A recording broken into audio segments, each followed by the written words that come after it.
गांव की सीमा पर बरगद का एक पुराना पेड़ था। लोग कहते थे उस पर एक चुड़ैल रहती है। दिन में तो वो पेड़ शांत दिखता था, लेकिन रात होते ही उसकी डालियां हवा में झूलती, जैसे कोई अदृश्य हाथ उन्हें हिला रहा हो। और उस पेड़ के नीचे से एक धीमी, डरावनी चीख सुनाई देती थी, खामोश पर रूह कंपा देने वाली। मैंने कभी इन बातों पर यकीन नहीं किया। मैं शहर से आया था, ये सब गांव की बातें मुझे बचकानी लगती थीं। एक रात दोस्तों के साथ शर्त लगी कि कौन उस पेड़ के नीचे रात बिता सकता है। मैंने हां कर दी। मैं दिखाना चाहता था कि मैं किसी से नहीं डरता। रात हुई, चांद बादलों में छुप रहा था और हवा में एक अजीब सी ठंडक थी। मैं डर तो रहा था, पर अपने दोस्तों को यह नहीं दिखाना चाहता था। मैं उस बरगद के नीचे बैठ गया। पेड़ की जड़ें जमीन से ऐसे निकली हुई थीं, जैसे किसी राक्षस के हाथ हो। पत्तों की सरसराहट कानों में भूतों की फुसफुसाहट जैसी लग रही थी।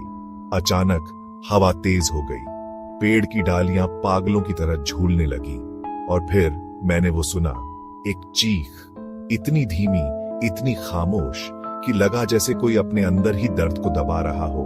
वो चीख मेरे दिल की धड़कन को और तेज कर रही थी। मैंने चारों तरफ देखा, पर कुछ नहीं दिखा, सिर्फ काली छायाएं और पेड़ की डरावनी आकृतियां। चीख धीरे धीरे बढ़ने लगी। अब वो सिर्फ एक आवाज नहीं थी, वो एक दर्द था, एक घुटन थी, एक बेबसी थी। मुझे लगा जैसे कोई मुझे अपने अंदर खींच रहा है। मैं डर के मारे भागना चाहता था, पर मेरे पैर जम गए थे।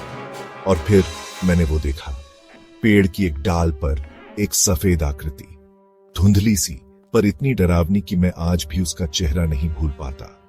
उसकी आंखें नहीं थीं, सिर्फ दो काले गड्ढे, और उसके मुंह से वो चीख और तेज हो गई। मैं चीख कर पीछे हटा और भागने लगा। मैंने पीछे नहीं देखा, बस भागता रहा, जब तक मैं अपने घर नहीं पहुंच गया।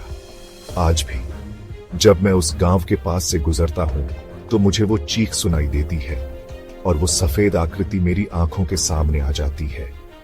मैं जानता हूं, वो चुड़ैल आज भी उस पेड़ पर रहती है, और उसकी खामोश चीख आज भी हवा में गूंजती है।